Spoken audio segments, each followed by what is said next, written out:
¿Qué es la Biblia? Sesión 44. Ahí está la conexión. Los que están conectando recién, llegando al grupo recién, por favor, anda a i-ccc.cl/Biblia para ponerse en el grupo WhatsApp. Si no está en el grupo WhatsApp, también hay una hoja de inscripción si quieres hacerlo, pero ahí también están todas las sesiones anteriores que puedes volver a ver en cualquier momento, tanto PowerPoint como grabaciones. Repaso de la sesión anterior, la semana pasada, vimos el rapto. El rapto ya pasó. Estamos aquí todavía. Vimos muchas cosas la semana pasada, los tres bautismos, por ejemplo. Ojalá que eso quedó un poco más claro, porque había algo de confusión con eso. Bautismo en agua, en el Espíritu Santo y la llenura del Espíritu Santo, que son tres cosas muy diferentes. Vimos los 23 apóstoles nombrados en la Biblia. Quizás hay más también, incluyendo una apóstola, posiblemente. Está como los expertos están debatiendo si es o no es como ambigua la forma de explicarla. Vimos que es ser testigo de Jesús. Después de la crucifixión vimos que Jesús bajó a Sheol, tal como todas las personas antes de él, de ese momento en la historia. Y entonces subió al paraíso, llevando a todas las almas de la zona buena de Sheol consigo al paraíso. Las almas tienen algún tipo de cuerpo, pero no es su cuerpo mortal. Su cuerpo mortal queda aquí en la tierra, hecho polvo, cenizas, y ni tampoco es su cuerpo final glorificado. Yo creo que eso también debería quedar más claro ahora. Todo eso es como un tema, no es complicado, pero cuesta porque no son las cosas que habían escuchado seguramente en la escuela dominical, en la iglesia o en la prensa. Son cosas que nadie quiere hablar, pero vimos que, según la Biblia, eso es. La segunda venida de Cristo viene en dos etapas. Primero, el rapto. El Señor viene en las nubes. Las almas que están en paraíso bajan con Él, se juntan nuevamente con los cuerpos ya resucitados en el aire. El Señor nos pone pie en la tierra y vuelven a paraíso. Y junto con eso, nosotros que estamos aquí todavía en la tierra, creyentes vivos, también subimos a la nube y estamos transformados nuestro cuerpo en cuerpos glorificados. La segunda venida como tal, quizás no es tan buena forma de decir primera etapa, segunda etapa, sino rapto y segunda venida. Yo creo que puede ser más claro. La segunda venida como tal ocurre cuando el Señor sí llega a la tierra con todos los ejércitos del cielo, viene montado en caballo y se nota que viene para la guerra, viene para Armagedón. La fecha del rapto es, redoble de tambores, nadie sabe. Ni siquiera los ángeles del cielo, ni el Hijo, sino solo el Padre. Especulación, sí, hay muchas. Sí. Busquen en internet y hay miles de teorías de cuándo y dónde y cómo. Pero la verdad es como el mismo Señor dice, ni siquiera los ángeles, ni él, Jesús, como hombre, él tampoco sabía. Solo Dios sabe. Entonces, sesión 44, vamos con Romanos ya finalmente. Había prometido Romanos hace como 3 semanas atrás. Aquí vamos con Romanos. No vamos con Romanos. No, hay algunos cabos sueltos de la semana pasada. Una pregunta de Gloria. Dio dones a los hombres. Vimos la semana pasada, inmediatamente después de la crucifixión, el alma de Jesús bajó a Sheol. Acto seguida, Efesios 4:8, por esto dice, cuando ascendió a lo alto, se llevó consigo a los cautivos y dio dones a los hombres. Ya tenemos claro que los cautivos son las almas de los creyentes en Sheol que ahora van al paraíso, pero ¿qué es esto de los dones? Pregunta de la Gloria semana pasada. Para contestar eso, vamos a leer el contexto completo de este versículo. Este versículo 8 de Efesios 4, pero vamos a ver de un poco antes hasta un poco después. Ahí creo que la pregunta se va a contestar sola. Efesios 4, 7 al 12. Pero a cada uno de nosotros se nos ha dado gracia en la medida en que Cristo ha repartido los dones. Por esto dice, cuando ascendió a lo alto, se llevó consigo los cautivos y dio dones a los hombres. ¿Qué quiere decir eso de que ascendió, sino que también descendió a las regiones bajas de la tierra? El que descendió es el mismo que ascendió por encima de todos los cielos para llenarlo todo. El mismo constituyó a unos como apóstoles, a otros profetas, a otros evangelistas y a otros pastores y maestros, a fin de capacitar al pueblo de Dios para la obra de servicio, para edificar el cuerpo de Cristo. Ahí están los dones. Este es uno de los tres listados de dones. Cuando vimos Hechos, vimos que hay tres listados de dones en la Biblia. En 1 Corintios 12, Romanos 12, Efesios 4. Esos son los tres listados. Y este listado aquí, en Efesios 4, son los dones ministeriales, que son, ahí están, apóstol, profeta, evangelista, pastor, maestro. Esos son los cinco dones ministeriales. La Fran podría ser una clase magistral sobre eso. Lo he enseñado durante años en la escuela de liderazgo. Pero aquí se ve cómo está, como fuera de lugar este aquí de cuando ascendió y descendió y llevó los dones, pero no está fuera de secuencia.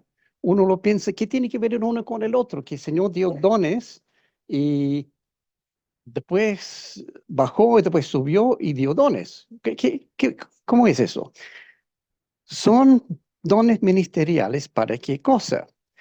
A fin de capacitar al pueblo de Dios para la obra de servicio, para edificar el cuerpo de Cristo. Ese es el propósito de los dones. Y piensen en qué momento estamos hablando aquí.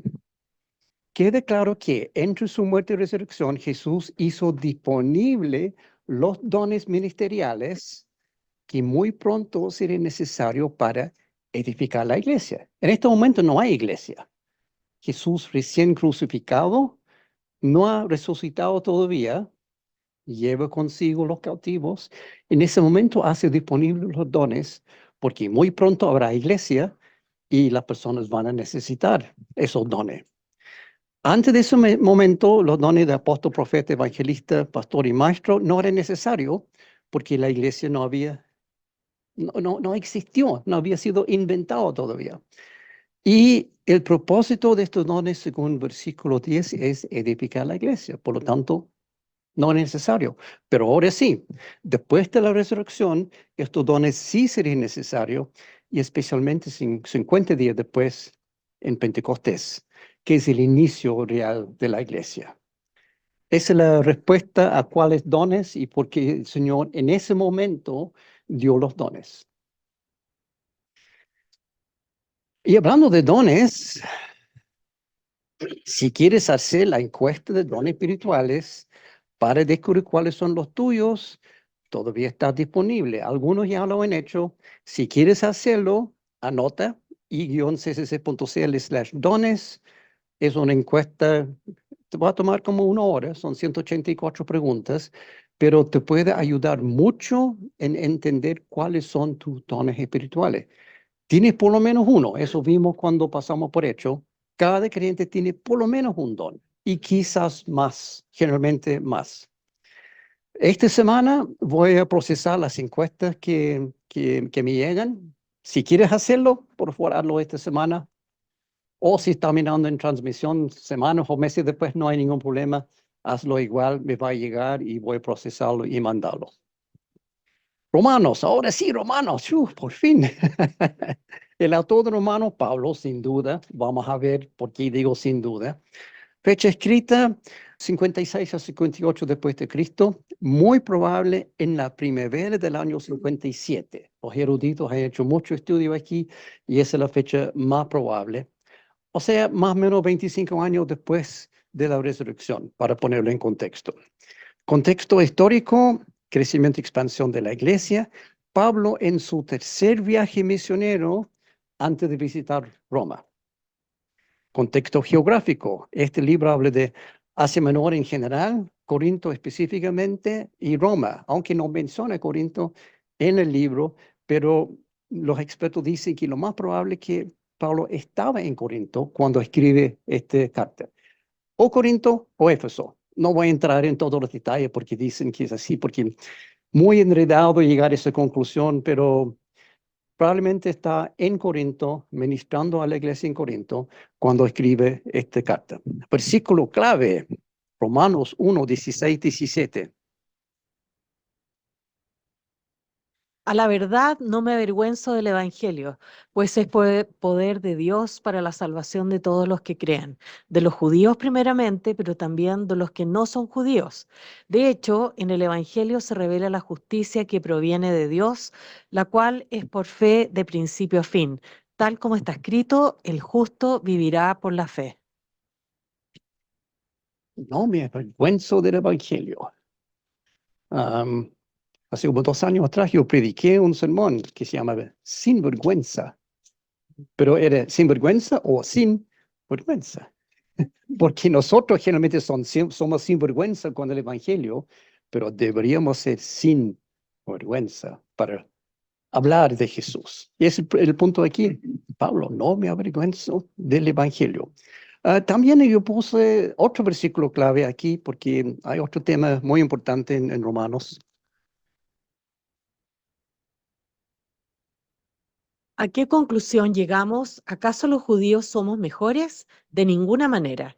Ya hemos demostrado que tanto los judíos como los que no son judíos están bajo el pecado. Así está escrito. No hay un solo justo, ni siquiera uno. No hay nadie que entienda, nadie que busque a Dios. Palabra dura, pero cierto, no hay un solo justo, ni siquiera uno. Y vamos a ver por qué pongo esto como versículo clave, pero durante Romanos muchas veces Pablo hace la comparación de los judíos, esto, y los gentiles, esto, y los dos están fritos. Tema principal, por lo tanto, el evangelio básico y completo, la justicia de Dios, el plan de salvación de Dios para toda la humanidad, tanto judíos como gentiles. Está esa combinación, judío gentil, en todo el libro de Romanos. Propósito, tiene varios propósitos esta carta. Primero, presentar a Pablo a los romanos, no los romanos de Roma, sino la iglesia en Roma. 2, presentar las buenas nuevas a la iglesia en Roma. Y 3, confirmar que todos somos pecadores. Todos somos iguales ante Dios, tanto judíos como gentiles, y todos se salvan de la misma manera por la gracia de Dios. No hay favoritos. Dios, ok, el pueblo de Israel es un pueblo especial, el pueblo de Dios elegido, sí, pero no se salvan por eso. Y es el punto aquí de Pablo. Yo creo que para gran sorpresa para los judíos que están escuchando, ¿cómo? Que nosotros no somos especial. Dice, no, y los gentiles tampoco. Todos somos igual, no hay favoritos. La salvación no es por la ley ni por obras, sino solamente por Jesús. Ahora, comenzando con la carta en sí, nuestra costumbre hoy, cuando tú escribes una carta, escribe a tal persona, fecha, cómo está querido, bla, bla, bla, bla, bla, y al final pone tu firma, si es una carta de negocio, pon tu cargo. Esa es la forma que nosotros hacemos las cosas hoy en día. Pero en los tiempos de la iglesia primitiva era al revés. Las cartas comienzan identificando el autor, no el destinatario, el autor. Y todas las cartas de Pablo son así, en esa forma. Y muy interesante la forma que Pablo usa para identificarse al inicio de Romanos. Pablo, siervo de Cristo Jesús, llamado a ser apóstol, apartado para anunciar el Evangelio de Dios, que por medio de sus profetas ya había prometido en las Sagradas Escrituras. Este mensaje habla de su Hijo, quien según la naturaleza humana era descendiente de David, pero según el Espíritu de Santidad fue designado con poder Hijo de Dios por la resurrección. Él es Jesucristo nuestro Señor. Aquí está su firma inicialmente y básicamente presenta toda la carta en estos versículos aquí. Pero primero aclara que su cargo es apóstol, y su misión es anunciar el Evangelio. Ahí dice, llamados a ser apóstoles, apartados para anunciar el Evangelio. Aclara al tiro, pero lo más interesante aquí es el título que él usa para sí mismo. Porque cuando firma una carta dice gerente de tanto, Chief Executive Officer, fulano de tal. Pero aquí Pablo dice siervo de Cristo Jesús. Y eso, cuando uno ve, ok, sí, interesante, pero esto es mucho más profundo que uno piensa. En estos tiempos había tres tipos de obrero común. Primero, jornalero, que trabajó día a día. Cada mañana fue como a la plaza central y esperó a alguien buscando un obrero. Y aquí estoy, primer tipo que necesita trabajo, ofrece, y el sueldo era un denario por un día de trabajo. Denario es esa moneda aquí se ve muy grande, pero realmente chiquitito. Eh, ¿Se acuerda del peso? La moneda del peso es más o menos el tamaño de la moneda de un peso chileno. Segundo tipo de trabajador, siervo, que trabajó por un solo amo, no se fue a la plaza cada mañana, tenía un amo, es como un empleador, básicamente, y tenía un salario fijo y posiblemente vivía en la casa del amo, similar a lo que tenemos, no entendemos nosotros, empleados puertas adentro, algo así. Vive en la casa, pero tiene un sueldo y trabaja para una sola persona. Y después está el esclavo, que no tiene ningún salario, no tiene sueldo y trabaja solo para la comida y el alojamiento, provisto por el amo, nada más.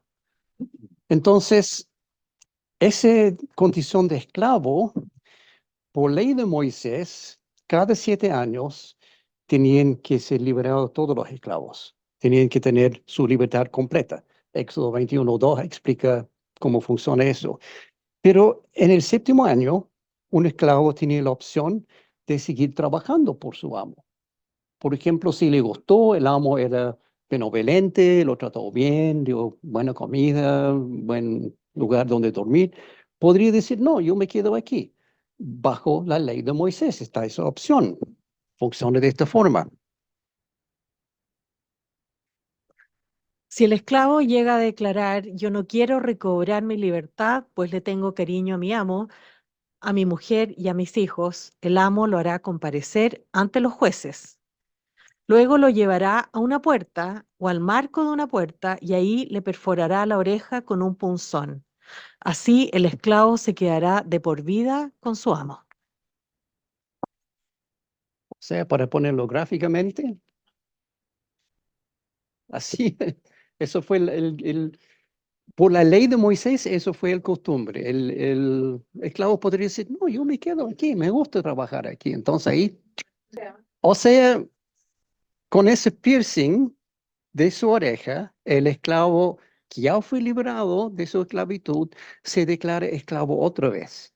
Y ahora de por vida, dedicado totalmente a servir su amo, sin sueldo ni salario, solamente por comida, alojamiento. Y él está contento con eso. En griego, este tipo de esclavo se llama doulos. Y adivina qué. Aquí Pablo dice, yo soy doulos de Cristo Jesús. O sea, esclavo voluntario. Trabajo para nada, pero tengo tanto afecto por mi amo que estoy dedicado 100% a Jesús de por vida. Quiero ser esclavo. Se considera esclavo de Jesús por su propio libre albedrío, dedicado 100% a servir a su amo por el resto de su vida. Y esas son las cosas que no, no vemos al leer simplemente en español o inglés. A veces hay que ver las palabras en griego para entender qué está diciendo realmente la Biblia. Aquí Pablo está claro. Yo soy dulos, soy esclavo del Señor. Con esa palabra, al inicio de la carta, Pablo marca el tono del resto del libro, servir. Él está para servir al Señor. Y no en capacidad de empleado, sino capacidad de dulos, de esclavo. Y además implica que todos los cristianos debemos ser dulos de Jesús también.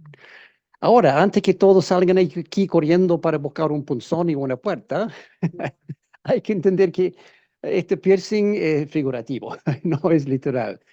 Más bien es un piercing espiritual. Está dedicando tu vida espiritualmente al Señor, diciendo, te voy a servir, Señor, porque te amo tanto que quiero servir de por vida. El punto es que todos debemos darnos cuenta de que realmente somos esclavos o dulos de Jesús y por eso es Señor. Es el significado de la palabra Señor. Jesús es el Señor en el sentido completo de la palabra. Muchas veces decimos, oh Señor, pensando, ok, una persona aquí como a cargo, pero no entendemos lo que estamos diciendo con Señor. Un Señor es alguien con autoridad, control y poder sobre otros. Así de simple. Decir que alguien es tu Señor es reconocer que es tu amo, tu gobernador, tu autoridad máximo y tú te sometas a todo lo que Él dice, tal como un dulos, un esclavo, a su amo. El amo dice, anda, va. El amo dice, ven, vienes. Y el Señor dice, ¿por qué me llamas Señor, Señor, y no hago lo que digas? Jesús es Señor y nosotros somos sus dulos. Entonces, Pablo firma la carta de esa forma, diciendo que dulos, como apóstol esclavo, pero ¿a quién se dirige la carta? Romanos 1:7, les escribo a todos los amados de Dios que están en Roma, que han sido llamados a ser su pueblo santo. Que Dios nuestro Padre y el Señor Jesucristo les concedan gracia y paz. Y obviamente viene el nombre del libro romano, porque no está escrito a los romanos que son los dueños de todo el Medio Oriente en ese momento, sino a la iglesia en Roma. ¿Y con qué motivo Pablo escribe esta carta? También lo dice claramente, capítulo 1.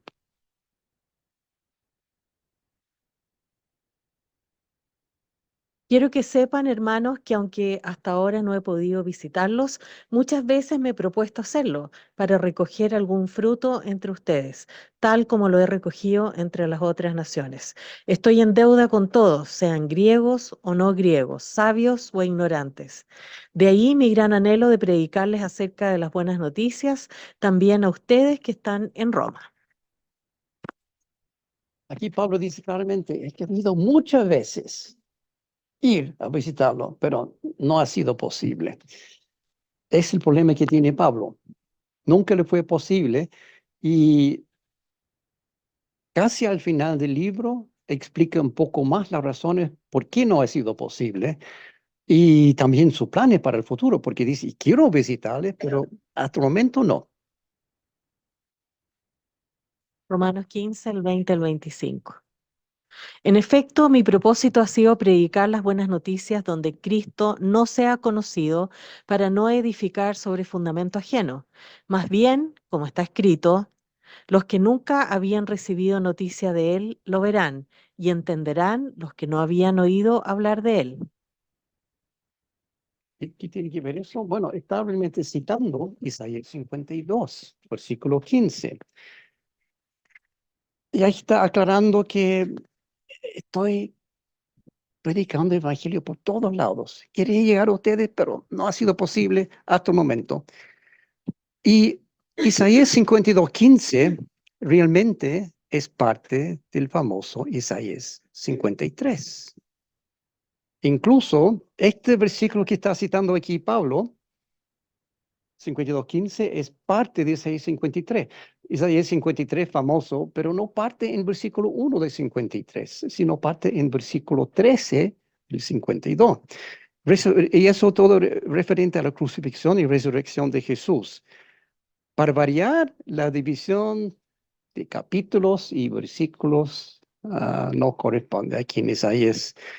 Isaías 53 realmente comienza en 52:13, justo antes del versículo citado por Pablo.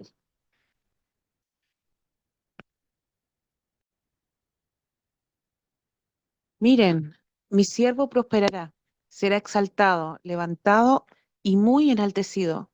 Muchos se asombraron de él, pues tenía desfigurado el semblante. Nada de humano tenía su aspecto. Del mismo modo, muchas naciones se asombrarán y en su presencia enmudecerán los reyes porque verán lo que no se les había anunciado y entenderán lo que no habían oído. Esa parte que tengo destacado en solo aquí, esa es la parte citada por Pablo en Romanos. Pero aquí no termina la cosa. ¿Quién ha creído a nuestro mensaje y a quién se ha revelado el brazo del Señor? Creció en su presencia como vástago tierno, como raíz de tierra seca. No había en él belleza ni majestad alguna. Su aspecto no era atractivo y en nada en su apariencia lo hacía deseable. Despreciado y rechazado por los hombres, varón de dolores, habituado al sufrimiento. Todos evitaban mirarlo. Fue despreciado y no lo estimamos. Ciertamente él cargó con nuestras enfermedades y soportó nuestros dolores, pero nosotros los consideramos herido, golpeado por Dios y humillado. Él fue traspasado por nuestras rebeliones y molido por nuestras iniquidades. Sobre él recayó el castigo, precio de nuestra paz, y gracias a sus heridas fuimos sanados. Todos andábamos perdidos como ovejas. Cada uno seguía su propio camino, pero el Señor hizo recaer sobre él la iniquidad de todos nosotros. Maltratado y humillado, ni siquiera abrió su boca, como cordero llevado al matadero, como oveja que enmudece ante su trasquilador, ni siquiera abrió su boca. Me encanta Isaías 53. Es tan fuerte. Y toma en cuenta que eso fue escrito 700 años antes de la crucifixión de Jesús. Eso no es completo. Sigue un poco más. Si quieres leerlo en la casa, léelo. Pero no olvide que comienza esto en capítulo 52, versículo 13. Es el inicio de todo este profecía tan profundo. Y al citar parte de este texto, los judíos en Roma iban a entender perfectamente. Pablo está diciendo claramente esto. Mi trabajo es hacer lo que el Señor comenzó en la cruz, es hacer llegar esa noticia a las naciones, porque no han escuchado. Es interesante que Pablo cite esta profecía tan fuerte y tan cierta referente a Jesús como parte de sus razones para evangelizar. Incluso el capítulo 52, como él cita en el versículo 52, eh, es, todo el capítulo es apostólico en el sentido real de la palabra. Habla de personas enviados por el Señor para evangelizar. Yo creo que van a reconocer esto también, 52, algunos versículos antes de la parte que cita Pablo. Por eso mi pueblo conocerá mi nombre, y en aquel día sabrán que yo soy quien dice, aquí estoy. Qué hermosos son sobre los montes los pies del que trae las buenas noticias, del que proclama la paz, del que anuncia las buenas noticias, del que proclama la salvación, del que dice a Sión, tu Dios reina. Es un pasaje bastante conocido por los misioneros. A veces cuando las iglesias mandan misioneros, citan este. Qué hermosos son los pies del que trae buenas noticias sobre los montes, los que proclaman paz y que proclaman la palabra de Dios. O sea, todo lo que Pablo está diciendo aquí en Romanos, refiriendo a ese 52 y 53, está diciendo, estoy evangelizando tal como Isaías profetizó. A las que no han escuchado, eso es lo que yo quiero hacer. Y en el capítulo siguiente de Isaías hay una promesa o profecía muy buena. Esto no tiene mucho que ver con Romanos, pero cuando yo estaba leyendo ayer, preparando sigue leyendo un poco más y llegué a 54 y vi, wow. Es una profecía a la cual puedes aferrarte cuando hayan personas tratando de causarte daño, hablando mal de ti, mintiendo, poniendo obstáculos, etc. Isaías 54:17, muy simple. No prevalecerá ninguna arma que se forje contra ti. Toda lengua te acusa, tú la refutarás. Esta es la herencia de los siervos del Señor, la justicia que de mí procede, afirma el Señor. Muchas veces los cristianos nos gusta tomar profecías para Israel, para decir, oh, eso para mí. Y muchas veces no es para ti, es para Israel. Pero en este caso es para ti. Si tú estás siendo acusado falsamente en tu capacidad de siervo del Señor, atacando con calumnia, mentiras, obstáculos y otras armas, ten paciencia.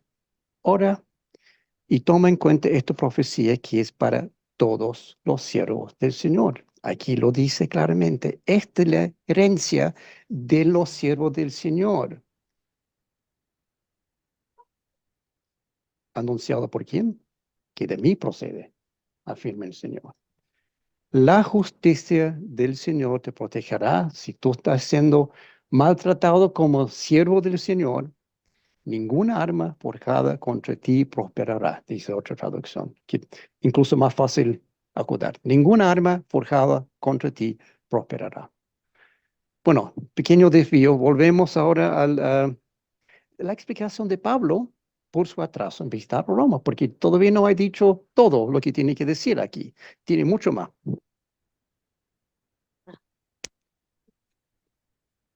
Romanos 15, 20 a 25. En efecto, mi propósito ha sido predicar las buenas noticias, donde Cristo no sea conocido para no edificar sobre fundamento ajeno. Más bien, como está escrito, los que nunca habían recibido noticia de él lo verán y entenderán los que no habían oído hablar de él. Este trabajo es lo que muchas veces me ha impedido ir a visitarlos. Pero ahora que ya no me queda un lugar donde trabajar en estas regiones y como desde hace muchos años anhelo verlos, tengo planes de visitarlos cuando vaya rumbo a España. Espero que después de que haya disfrutado de la compañía de ustedes por algún tiempo, me ayuden a continuar el viaje. Por ahora voy a Jerusalén para llevar ayuda a los hermanos. O sea, aquí dice, bueno, tampoco voy ahora porque tengo que ir a Jerusalén y después voy a España y de ahí quizás voy a pasar a verlos en Roma. Ahí está el punto central de todo lo que dice.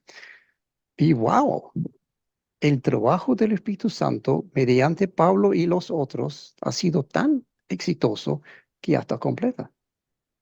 No hay más que hacer, que dice aquí. Pero por ahora ya no me queda un lugar donde trabajar en estas regiones. O sea, la bendición del Espíritu Santo ha sido espectacular.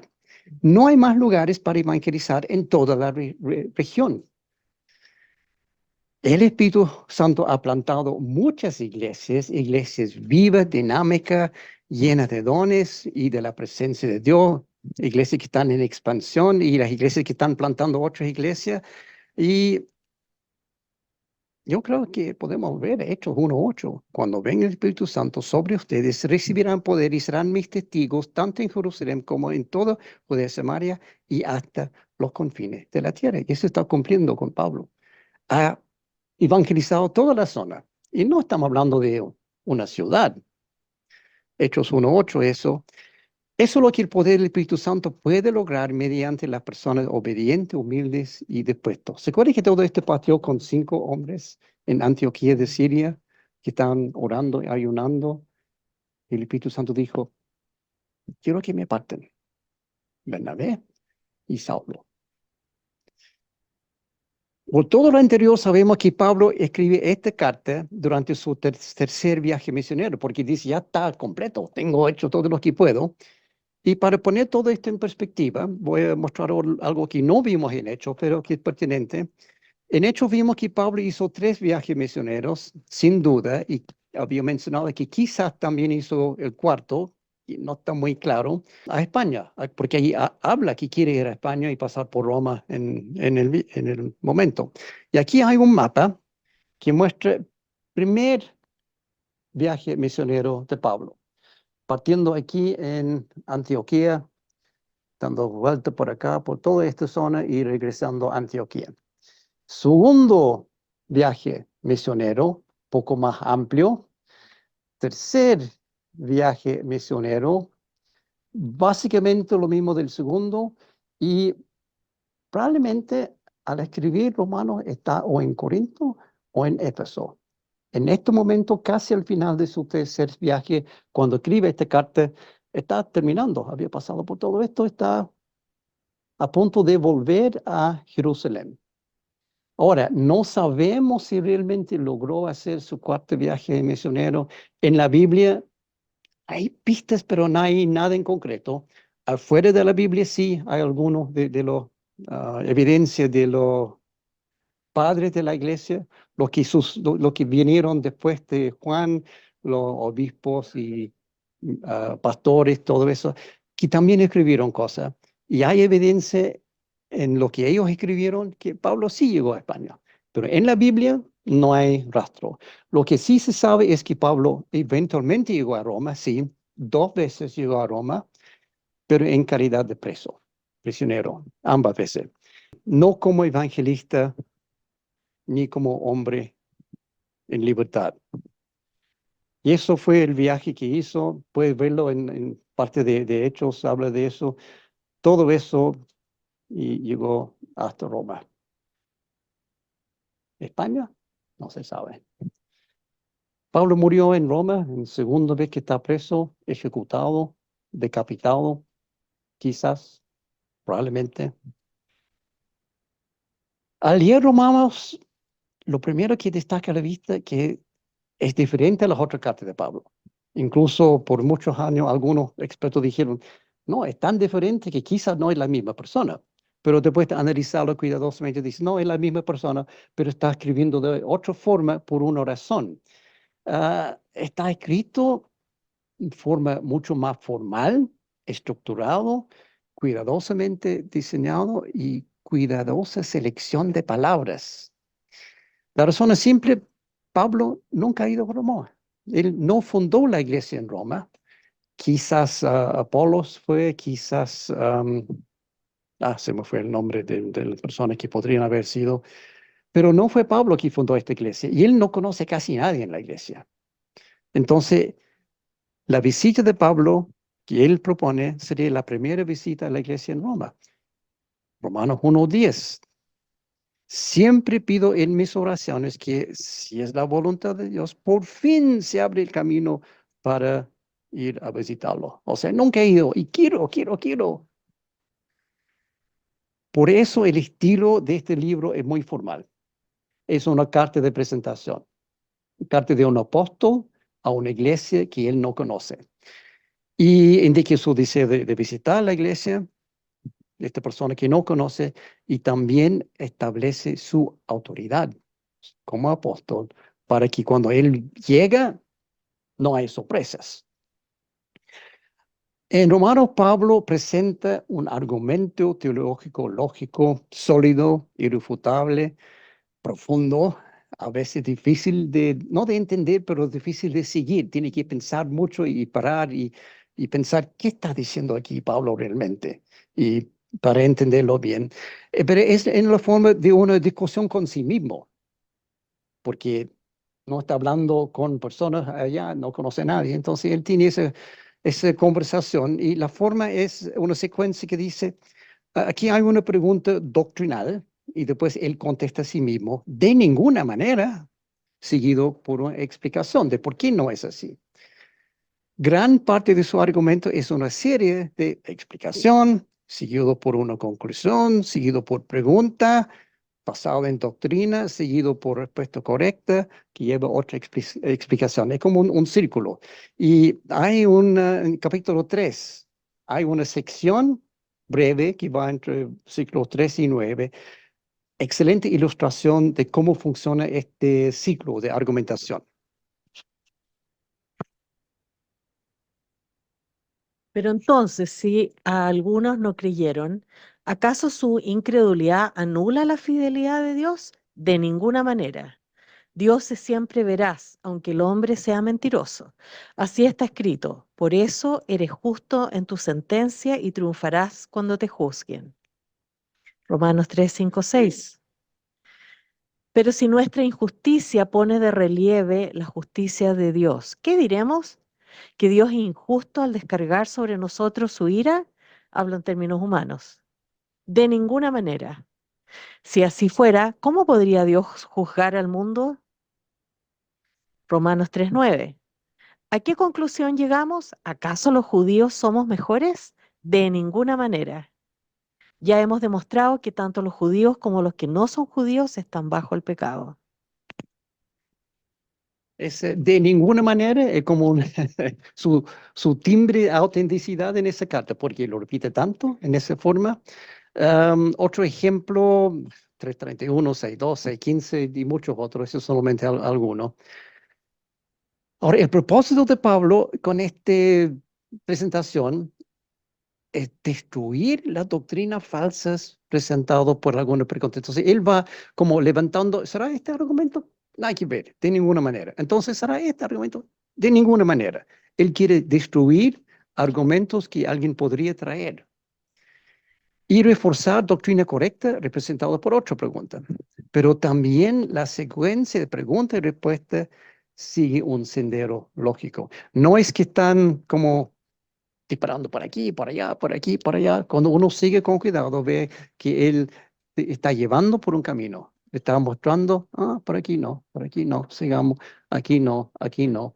Es como un sendero y está usando todo esto para guiarte por ese camino sin posibilidad de escapar las conclusiones finales. Por ende, el libro es altamente estructurado, cuidadosamente planificado y cuidadosamente escrito. Y a veces puede llegar a ser un poco aburrido porque uno lee la misma cosa y no entiende, tiene que volver a leerlo, pero no es aburrido. Cuando lo lee de verdad, algunos dicen que esta es la obra maestra de Pablo en cuanto a la presentación del Evangelio porque lo presenta en todos los detalles.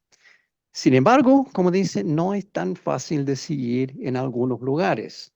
Si trata de leer Romanos de principio a fin, va a llegar seguramente capítulo 4, va a decir, ¿qué? Requiere dedicación para leerlo, para entenderlo bien. Ojalá que lo que vamos a ver hoy pueda ayudar en eso. La estructura, hay varias formas de ver la estructura de Romano. Algunos pueden decir, es así, otros así, pero esta es la forma más lógica en base a la justicia. El libro consiste de un prólogo, un epílogo y 4 secciones de argumento lógico referente a la justicia. Y toma en cuenta, esta palabra justicia no es lo que uno piensa, no es lo que nosotros entendemos por justicia. Vamos a ver eso. Entonces hay un prólogo, 1:1-7. Después, sección 1. El mundo necesita la justicia de Dios. Después, sección 2. Dios ha provisto justicia para el mundo. Sección 3. La vindicación de la justicia de Dios. Y sección 4. La práctica de la justicia de Dios o la aplicación de la justicia de Dios. Esas son las 4 secciones y después termina con un epílogo, que generalmente saludos típicos de Pablo cuando termina una carta.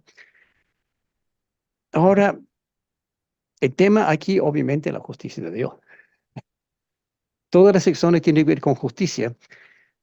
Punto clave, para Pablo, justicia igual salvación. Son sinónimos. Cada vez que ve la palabra justicia en Romanos, uno podría sustituir la palabra salvación y lo va a entender mucho mejor. Porque para nosotros justicia es, bueno, voy al tribunal, voy a presentar mi caso ante el juez y los abogados y todo eso. No, eso no es justicia para Pablo. Para Pablo, justicia, justificarse, es la salvación. Es ponerse ante de Dios y ser justificado, o sea, puesto en un lugar donde uno puede enfrentar al Señor. Clave para entender las divisiones en este sistema, amén. La palabra amén ocurre exactamente 5 veces en el libro y cada vez es en una de las transiciones entre sección y sección. Cada sección termina con un amén o empieza con un amén o hay un amén muy cerca al final. Esa es la forma de entender ¿Por qué hay división de secciones? Ok, vamos a ver la primera sección, que es: el mundo necesita la justicia de Dios. En eso, Pablo condena a todos los humanos por su pecado. Y dice, no hay excusas. Nadie puede justificarse, justicia, por sí solo. Nadie puede salvar a sí mismo, ni por la ley de Moisés, ni por ignorancia de la ley, ni por obras, ni por cualquier otra cosa. No hay forma de justificarse, de ser justo ante el Señor. Los judíos no pueden reclamar la salvación por conocer la ley, diciendo, nosotros tenemos la ley de Moisés, por lo tanto somos justificados, somos salvos. Pablo dice no. Y los gentiles no pueden reclamar salvación por sus obras, ni por ignorancia de la ley, diciendo, no, nadie nos contó de esa ley de Dios. Pablo dice, bueno, lo siento, no importa. Igual son fritos. La carta entera tiene un enfoque doble, tanto los judíos como los gentiles, y van como haciendo comparaciones. Por una razón sencilla, la iglesia en Roma tenía muchas personas de ambas etnias. Pablo menciona específicamente a judíos 14 veces, gentiles 23 veces. O sea, esta iglesia probablemente un poco más de un tercio judío y 2/3 gentiles, más o menos. Primero, Pablo deja claro que ningún ser humano, en ninguna época, en ninguna parte del mundo, puede reclamar que no sabe que Dios existe. Y este es un argumento, muchos hoy en día están haciendo el argumento de, bueno, ¿qué pasó con el tipo que no sabía que Dios existe? Pablo dice, no, no es así. Romanos 1, 18 al 20. En verdad, la ira de Dios viene revelándose desde el cielo contra toda impiedad e injusticia de los seres humanos, que con su maldad obstruyen la verdad. Me explico. Lo que se puede conocer acerca de Dios es evidente para ellos, pues Él mismo se lo ha revelado. Porque desde la creación del mundo las cualidades invisibles de Dios, es decir, su eterno poder y su naturaleza divina, se perciben claramente a través de lo que Él creó, de modo que nadie tiene excusa. Tan, tan, así de simple. Pablo dice, puedes ver, puedes oler, puedes tocar, puedes sentir la creación alrededor de ti, entonces conoce que hay un Dios. No se puede negar eso. Un argumento irrefutable. Solo al mirar la creación, o sea, la tierra, los cielos, el universo, la vida, una flor, un árbol, un bebé, es obvio que hay un creador. Es obvio que tal creador es eterno, inmensamente poderoso y es divino, o sea, es Dios. Solamente hay que pensar dos segundos al mirar lo que hay alrededor nuestro para decir, sí, Dios existe. Y es el argumento de Pablo aquí. Nadie tiene excusa para decir que no hay Dios. Solamente hay que abrir los ojos y ver. De modo que nadie tiene excusa. Conclusión de esa parte. Y dado que la existencia de Dios es obvia, según Pablo, en los siguientes versículos condena a todos. Toda la humanidad, porque han rechazado a Dios, terminando con algunas de las consecuencias. Y esta parte muchos no le gustan, no quieren ver esto, quieren esconder la vista, pero Pablo dice, no, esto hay que verlo. A pesar de haber conocido a Dios, no lo glorificaron como a Dios, ni le dieron gracias, sino que se extraviaron en sus inútiles razonamientos y se les oscureció su insensato corazón. Aunque afirmaban ser sabios, se volvieron necios y cambiaron la gloria del Dios inmortal por imágenes que eran réplicas del hombre mortal, de las aves, de los cuadrúpedos y de los reptiles. Por eso Dios los entregó a los malos deseos de sus corazones, que conducen a la impureza sexual, de modo que degradaron sus cuerpos los unos con los otros. Cambiaron la verdad de Dios por la mentira, adorando y sirviendo a cosas creadas antes que al Creador, quien es bendito por siempre. Amén. Por tanto, Dios los entregó a pasiones vergonzosas. En efecto, las mujeres cambiaron las relaciones naturales por las que van contra la naturaleza. Asimismo, los hombres dejaron las relaciones naturales con la mujer y se encendieron en pasiones lujuriosas los unos con los otros. Hombres con hombres cometieron actos indecentes y recibieron sobre sí mismos el castigo que merecía su perversión. Además, como estimaron que no valía la pena tomar en cuenta el conocimiento de Dios, Él a su vez los entregó a la depravación mental para que hicieran lo que no debían hacer. Se han llenado de toda clase de injusticia, maldad, avaricia y depravación. Están repletos de envidia, homicidios, desacuerdos, engaño y malicia. Son chismosos, calumniadores, enemigos de Dios, insolentes, soberbios y arrogantes. Se ingenian maldades, se rebelan contra sus padres. Son insensatos, desleales, insensibles, despiadados. Saben bien que, según el justo decreto de Dios, quienes practican tales cosas merecen la muerte. Sin embargo, no solo siguen practicándolas, sino que incluso aprueban a quienes las practican. Por tanto, no tienes excusa tú, quien quiera que seas, cuando juzgas a los demás, pues al juzgar a otros te condenas a ti mismo, ya que practicas las mismas cosas. Ahora bien, sabemos que el juicio de Dios contra los que practican tales cosas se basa en la verdad.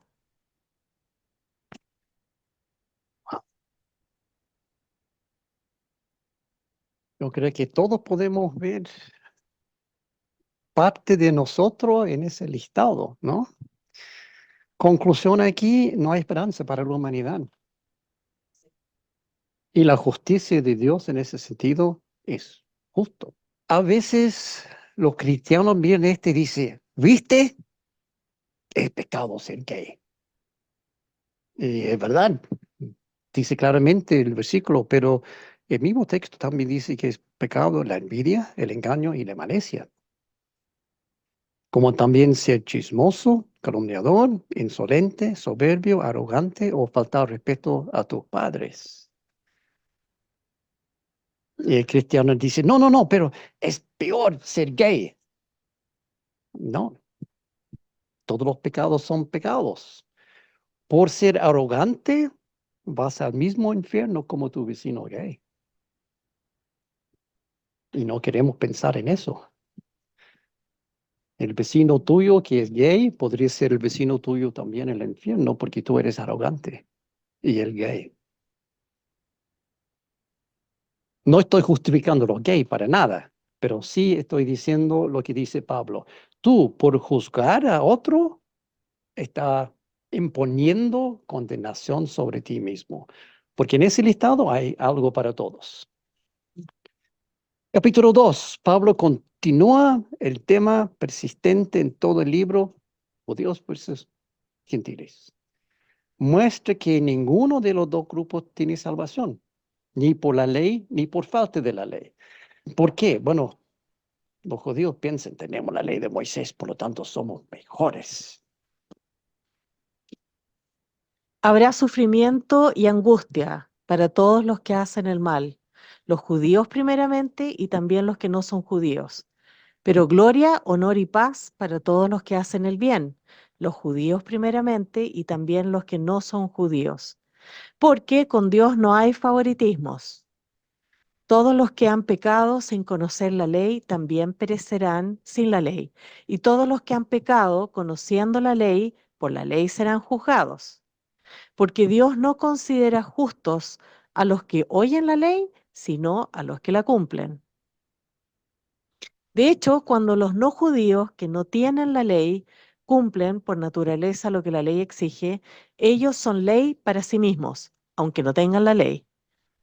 Estos muestran que llevan escrito en el corazón lo que la ley exige, como lo atestigua su conciencia, pues sus propios pensamientos algunas veces los acusan y otras veces los excusan. Así sucederá el día en que por medio de Jesucristo Dios juzgará los secretos de toda persona, como lo declara mi evangelio. Esto es profundo, es duro, pero Pablo aquí deja a todos al piso.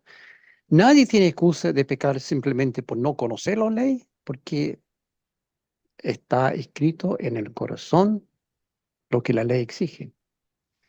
En otras palabras, todo ser humano ya sabe distinguir entre el bien y el mal, con o sin conocimiento de la ley judía. El que tiene la ley lo sabe, el que no tiene la ley también lo sabe. Es algo innato, es parte de nuestro ser.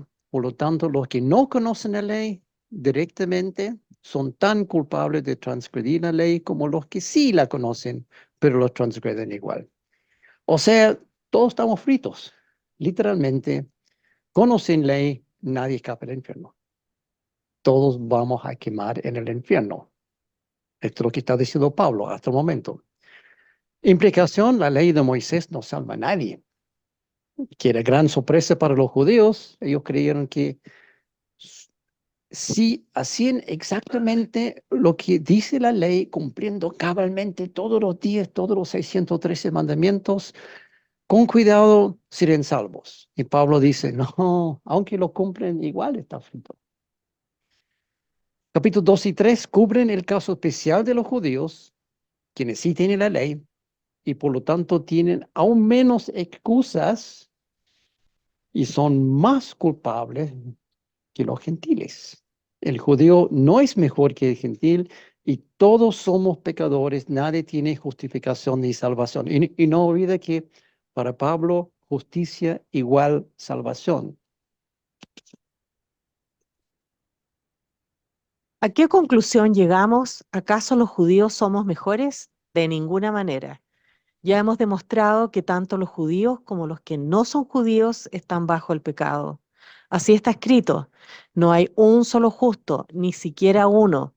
No hay nadie que entienda, nadie que busque a Dios. Todos se han descarriado, juntos se han corrompido. No hay nadie que haga lo bueno, no hay uno solo. Y muchos hoy en día dicen, no, pero esta es una persona buena, yo soy una persona buena. Da lo mismo, dice Pablo. Igual vas al infierno. Aquí sigue.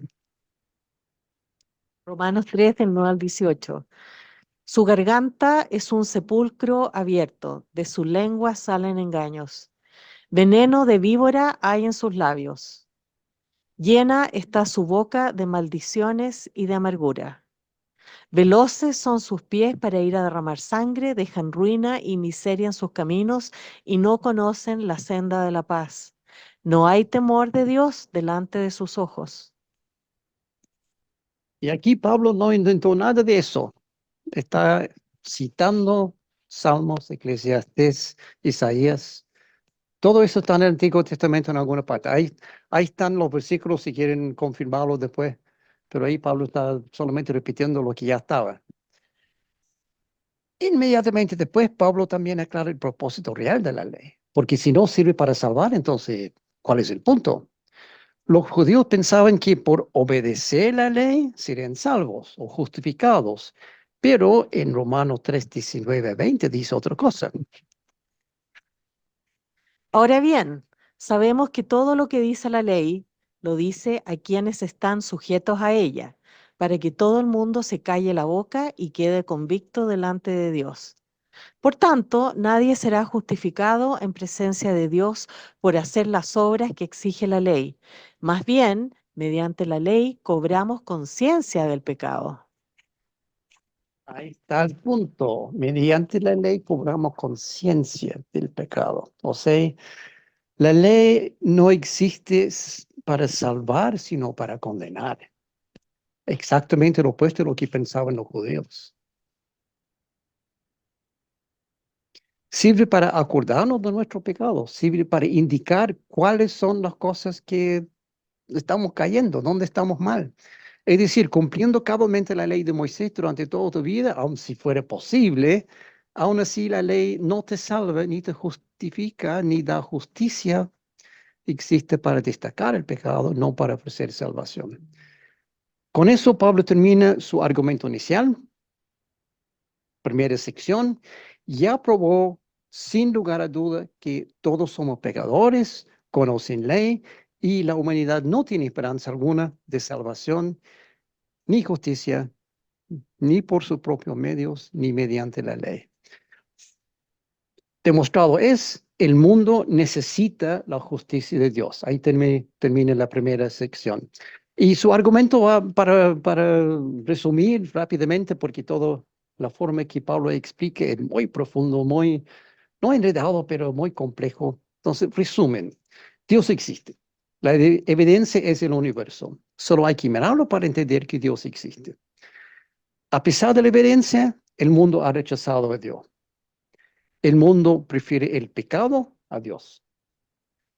Dios abandonó al mundo al pecado, dice en versículo 18, creo que Dios entregó al mundo al pecado, diciendo, ok, ¿quieren pecar? Pecan. Y dio su ley para mostrar lo que es el pecado. Todos han pecado, por ende nadie puede ir al cielo. Sin embargo, Dios quiere que podamos ir al cielo. Por ende, Dios ofrece una solución que es su justicia.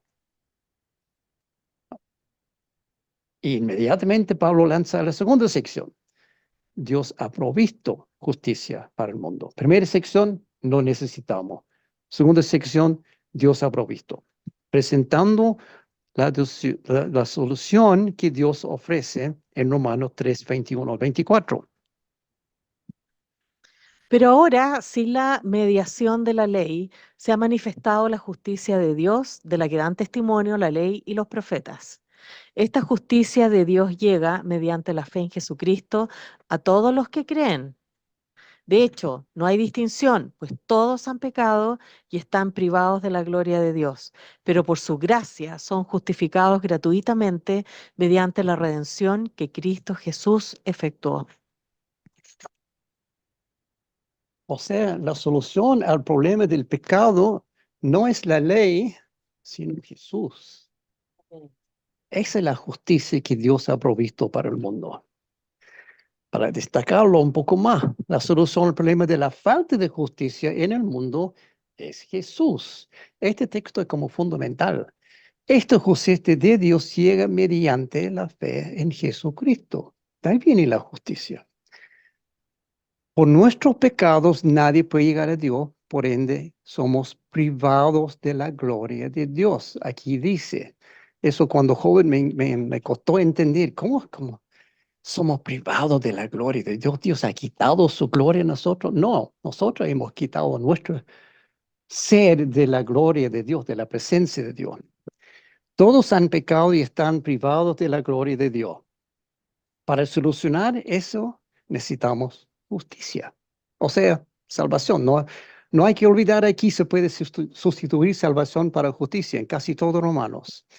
Y la solución aquí, justicia, es Jesús. Mediante tal justicia somos justificados o salvos. Justificados gratuitamente mediante la redención que Cristo Jesús efectuó. Gratuitamente. En realidad, este texto aquí es el núcleo de Romanos. Podría leer eso y entender. Eso es lo que Pablo quiere decir en Romanos.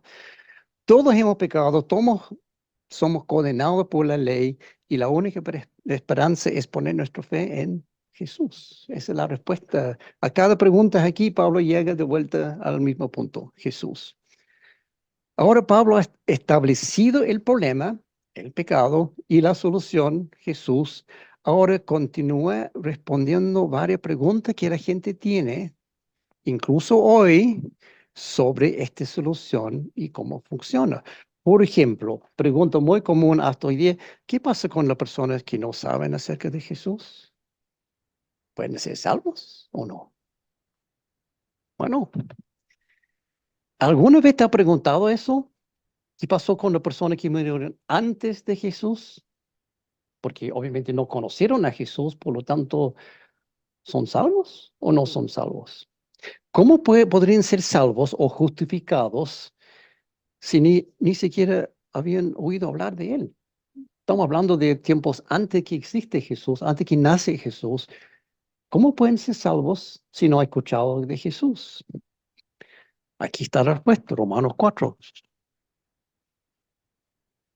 Entonces, ¿qué diremos en el caso de nuestro antepasado Abraham?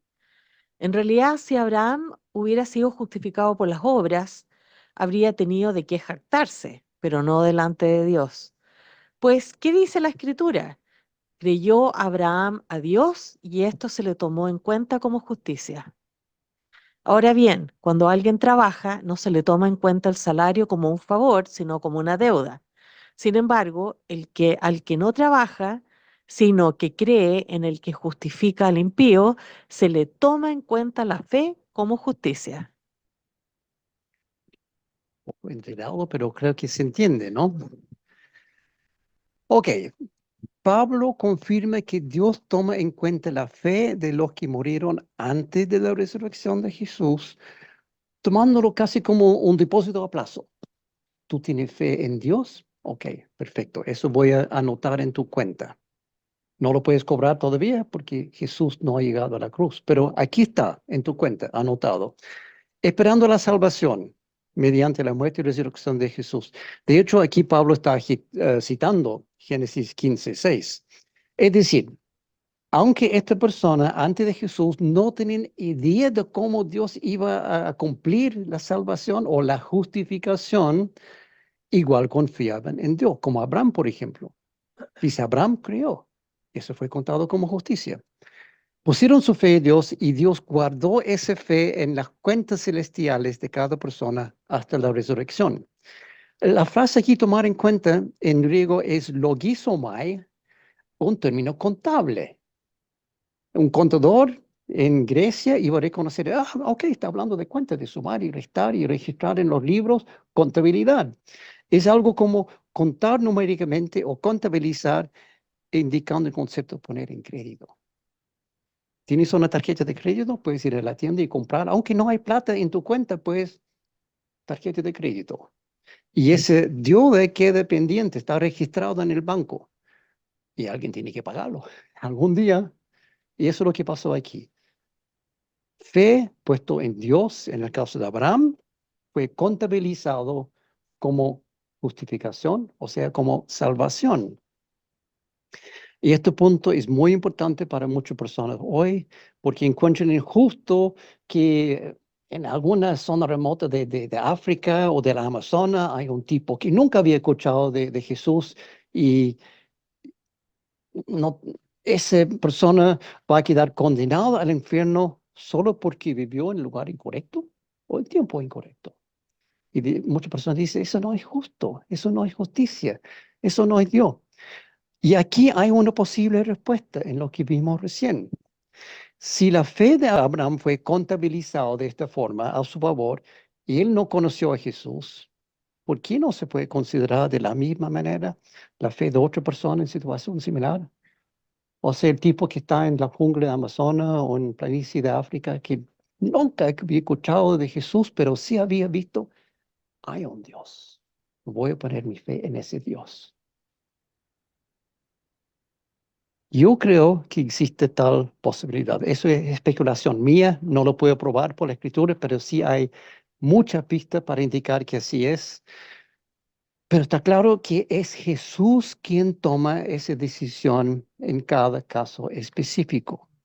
Juan 14:6. Yo soy el camino, la verdad y la vida, contestó Jesús. Nadie llega al Padre sino por mí. O sea, Jesús va a decidir quién va al Padre y quién no, quién es justificado y quién no. Jesús es la justicia de Dios y Jesús es justo. Por lo tanto, podemos confiar que hay soluciones. Hechos 2:21. Todo el que invoca el nombre del Señor será salvo. Y da lo mismo si ese tipo conoce cuál es el nombre del Señor, pero si él ha percibido, hay un Dios, me voy a someter a ese Dios, voy a adorar a ese Dios y no un trozo de piedra hecho Dios, yo sé que hay un Dios. Yo creo que hay posibilidades. Algunos pastores no van a estar de acuerdo, algunos teólogos no van a estar de acuerdo, pero yo creo que Dios es justo. Hay un camino. No sé cómo funciona, pero sí tengo claro que Jesús es el que decide y el que invoca el nombre del Señor será salvo. Y para subrayar este concepto, Pablo demuestra que esa fe anterior a la resurrección, o sea, esa fe de Abraham, no está limitado solamente a los judíos, sino que incluye también a los gentiles. Una vez más, poco en realidad, entonces ponga atención, levanta la antena, Romanos 4, 9 al 11. ¿Acaso se ha reservado esta dicha solo para los que están circuncidados? ¿Acaso no es también para los no judíos? Hemos dicho que a Abraham se le tomó en cuenta su fe como justicia. ¿Bajo qué circunstancias sucedió esto? ¿Fue antes o después de ser circuncidado? Antes y no después. Es más, cuando todavía no estaba circuncidado, recibió la señal de la circuncisión como sello de la justicia que se le había tomado en cuenta por la fe. Por tanto, Abraham es padre de todos los que creen, aunque no hayan sido circuncidados, y a estos se les toma en cuenta su fe como justicia. No sé si entendieron la lógica, pero él dice, bueno, ¿en qué momento Abraham creó? Circuncisión es la señal de los judíos que soy judío, básicamente. Entonces aquí dice, bueno, Abraham, eso sucedió antes de ser circuncidado, por lo tanto, es padre en fe de los que no han sido circuncidados, o sea, los gentiles, y también después a los judíos. Está diciendo por ese hecho de poner su fe en Dios antes, también eso aplica a los que no son judíos. Como digo, un poco enredado, pero se nota claramente el argumento es lógico. Seguramente un punto importante para la iglesia en Roma, que 2/3 eran no judíos, y también importante para nosotros hoy. Sabemos que nosotros también podemos ser salvos. Y me olvidé decirte, Ani, al inicio, cuando estaba hablando de los cabos sueltos, todavía tengo pendiente la salvación de todo Israel. No tuve tiempo para hacerlo hoy, pero lo prometo para la próxima semana, porque es un punto importante. O sea, Israel puede ser salvo mediante poner su fe en Jesús y nosotros, los que no somos judíos también, y da lo mismo la fecha, antes o después de Jesús. Capítulo 5 a 8, Pablo habla de las consecuencias de la fe y de la justicia de Dios. Y una vez más, justicia igual salvación. Romanos 5, del 1 al 2. En consecuencia, ya que hemos sido justificados mediante la fe, tenemos paz con Dios por medio de nuestro Señor Jesucristo. También por medio de Él y mediante la fe tenemos acceso a esta gracia en la cual nos mantenemos firmes. Así que nos regocijamos en la esperanza de alcanzar la gloria de Dios. Podemos ahora alcanzar la gloria de Dios.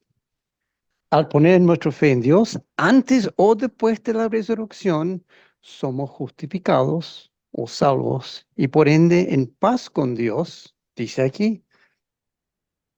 Consecuencia, tenemos paz con Dios por medio de creer en Jesús. Y tenemos regocijo, podemos regocijarnos porque tenemos certeza de que por fin podemos alcanzar nuevamente esa gloria de lo que estábamos privados antes. Se nota que ese Pablo le gusta completar los círculos y llegar de vuelta al mismo punto y a veces confunde, pero cuando uno lo va estudiando con calma y ve, esto es lo que Pablo quiere decir. Antes éramos deprivados de la gloria de Dios, pero mediante Jesús podemos volver a esa gloria de Dios. No gloria en nosotros, la gloria de Dios es la presencia de Dios. Pero en capítulos 7 y 8, Pablo muestra que la batalla no ha terminado. Uno dice, pensó que estamos bien, estamos justificados, pero Pablo dice, te tengo mala noticia. En el ser humano siempre hay un conflicto entre nuestros deseos espirituales y nuestra naturaleza humana, pero hay una salida. Y dime si no te sientes un poco identificado con lo que dice Pablo aquí. Así que descubro esta ley, que cuando quiero hacer el bien, me acompaña el mal. Porque en lo íntimo de mi ser me deleito en la ley de Dios pero me doy cuenta de que en los miembros de mi cuerpo hay otra ley, que es la ley del pecado. Esta ley lucha contra lo que considero bueno y me tiene cautivo. Soy un pobre miserable. ¿Te sientes intrigado con eso? Continúa. ¿Quién me librará de este cuerpo sujeto a la muerte? Gracias a Dios por medio de Jesucristo nuestro Señor. Así que con la mente yo mismo me someto a la ley de Dios, pero mi carne está sujeta a la ley del pecado. Por lo tanto, ya no hay ninguna condenación para los que están en Cristo Jesús, pues por medio de Él, la ley del Espíritu de vida te ha liberado de la ley del pecado y de la muerte. O sea, hay esperanza. Nosotros cuando sigamos pecando, porque está como innato en nuestro ser humano, queremos hacer mal. Aunque por el cerebro, por el espíritu queremos hacer bien, estamos en ese conflicto siempre. Y Pablo dice, qué terrible esta cosa. ¿Quién me liberará de este cuerpo sujeto a la muerte? Jesús. Ya no hay condenación para los que están en Cristo Jesús. Aunque uno peca, Jesús perdona. Y por eso tenemos justificación o salvación. Con eso Pablo termina la segunda sección del libro de Romanos. ¿Cuál es la segunda sección? Dios ha provisto justicia para el mundo. Y tal justicia se llama Jesús. Así de simple. Todo el argumento de esa parte del libro. Una vez más, para recordar, para tratar de resumir, porque como digo, es complicado seguir a Romano. Por nuestro pecado somos privados de experimentar la gloria de Dios. O sea, no podemos estar en su presencia porque el pecado es como una barrera. La ley de Moisés no sirve para justificar, para quitar el pecado. La única solución para justificar o salvar es Jesús. Al poner nuestra fe en Jesús, somos justificados. Al ser justificados, ahora sí podemos ver la gloria de Dios. La salvación es para todos, tanto judíos como gentiles, y tanto los que vivieron antes de Jesús como los que viven después. A pesar de nuestra naturaleza de pecado, ya no somos condenados al infierno gracias a la justicia que es Jesús. Yo creo que resumido así tiene un poco más sentido. Romanos me encanta porque es tan profundo, pero también hay que tomar tiempo para leerlo. Entonces, ahora podemos ver a la tercera parte de Romanos, pero se llama la vindicación de la justicia de Dios. Pero antes de eso, aquí mismo, donde estamos ahora, capítulos 8 y 9, hay un tema muy interesante, extremadamente interesante, que debemos ver. Lo mencioné la semana pasada, se llama la predestinación. Y eso viene acompañado de muchas preguntas fascinantes. Por ejemplo, ¿existe libre albedrío? ¿O es solamente una ilusión que tenemos libre albedrío? Ah, ¿Eres tú un mero robot programado para seguir un guión? ¿O puedes tomar decisiones por tu cuenta, libremente? Todos son preguntas referentes a la predestinación. Entonces, claramente,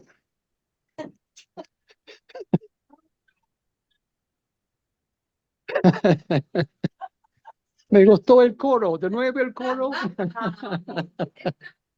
Romanos parte B, la próxima semana.